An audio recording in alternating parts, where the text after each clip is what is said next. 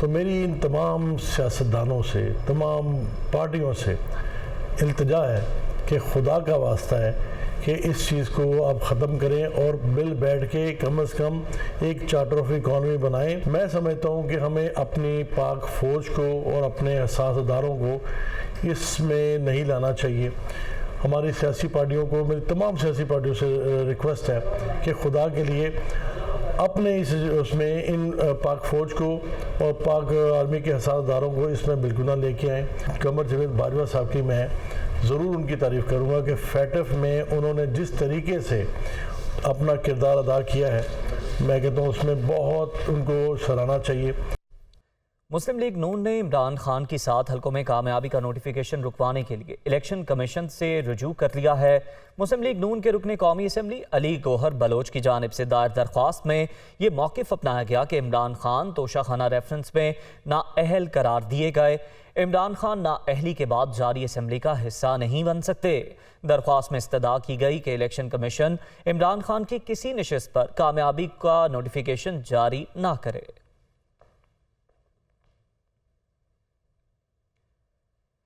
N45 کرم میں انتخابی مہم کے دوران ضابطہ اخلاق کی خلاف ورزی کا کیس، الیکشن کمیشن نے عمران خان کے وکیل کی استدعا پر سماعت 7 نومبر تک ملتوی کر دی۔ عمران خان کے خلاف ضابطہ اخلاق کی خلاف ورزی کے کیس کی سماعت چیف الیکشن کمشنر کی سربراہی میں 5 رکنی کمیشن نے کی۔ عمران خان کے وکیل نے موقف اپنایا کہ انہیں جواب دینے کے لیے وقت نہیں دیا گیا، جس پر الیکشن کمیشن نے آئندہ سماعت سے قبل تحریری جواب جمع کرانے کی ہدایت کی۔ سماعت کے دوران member election commission justice retired Ikramullah نے وکیل سے استفسار کیا کہ کیا کبھی عمران خان ان کے پاس بھی آئیں گے، جس پر وکیل نے کہا کہ ضرور آئیں گے مگر اس کیس میں بلایا نہیں جا سکتا۔ امیر جماعت اسلامی کراچی حافظ نعیم الرحمان کا کہنا ہے کہ زرداری ڈاکٹرائن نہیں چاہتا کہ کراچی میں بلدیاتی انتخاب ہوں۔ شہر کے مسائل کا حل صرف بلدیاتی انتخابات کے انعقاد میں ہے۔ وہ ادارہ نور حق کراچی میں پریس کانفرنس کر رہے تھے۔ ہر فرد چاہتا ہے کراچی میں کب انتخاب ہو، جب قریب پہنچتے ہیں تو یہ دور کر دیتے ہیں۔ یہ ملی بھگت ہو رہی ہے، ایک دوسرے پہ ڈالتا ہے، دوسرا پہلے پہ ڈالتا ہے، اندر اندر کہتے ہیں اسٹیبلشمنٹ نہیں چاہتی، فلاں کہتے ہیں کہ پولیس نہیں ہے، پولیس کہتی ہے رینجرز نہیں ہے، کہتے ہیں حکومت نہیں ہے۔ پھر پتہ چلتا ہے یہ زرداری ڈاکٹرائن کا مسئلہ ہے جس میں سب شامل ہیں، اور اس ڈاکٹرائن میں ایم کیو ایم کو یا تو منتخب کروانا ہے یا انتخاب ہی نہیں کرانا۔ او بھائی یہ کیا ڈرامہ ہے؟ آپ کا ڈاکٹرائن آپ کو مبارک ہو، ہمیں انتخاب چاہیے۔ آپ کی لاڈلی ایم کیو ایم کو اگر لوگ ریجیکٹ کر رہے ہیں تو آپ کہاں سے بیچ میں آ کر کھڑے ہو گئے؟ ہمیں انتخاب چاہیے اور منتخب میئر چاہیے۔ دوسری جانب سپریم کورٹ نے ریکارڈک صدارتی ریفرنس میں 3 ماہرین قانون کو عدالتی معاون مقرر کر دیا۔ چیف جسٹس نے ریمارکس دیے کہ صدارتی ریفرنس میں صرف آئینی سوالات کا ہی جائزہ لیا جا سکتا ہے۔ ایڈیشنل اٹارنی جنرل نے موقف اپنایا کہ ریکارڈک معاہدہ نہ ہوا تو پاکستان کو $9 ارب سے زائد ادا کرنا ہوں گے۔ چیف جسٹس کی سربراہی میں 5 رکنی لارجر بینچ نے صدارتی ریفرنس پر سماعت کی۔ چیف جسٹس کے استفسار پر ایڈیشنل اٹارنی جنرل عامر رحمان نے بتایا کہ ریکارڈک سے متعلق قانون میں ترمیم ہو چکی ہے۔ نئے قانون کے مطابق حکومت رولز میں ترمیم کر سکتی ہے۔ چیف جسٹس نے ریمارکس دیے رولز میں نرمی ہو بھی تو شفافیت لازمی ہے۔ ایڈیشنل اٹارنی جنرل نے یقین دہانی کرائی کہ قانون سے ہٹ کر کوئی کام نہیں کیا جا رہا۔ عدالت نے سماعت 1 روز کے لیے ملتوی کر دی۔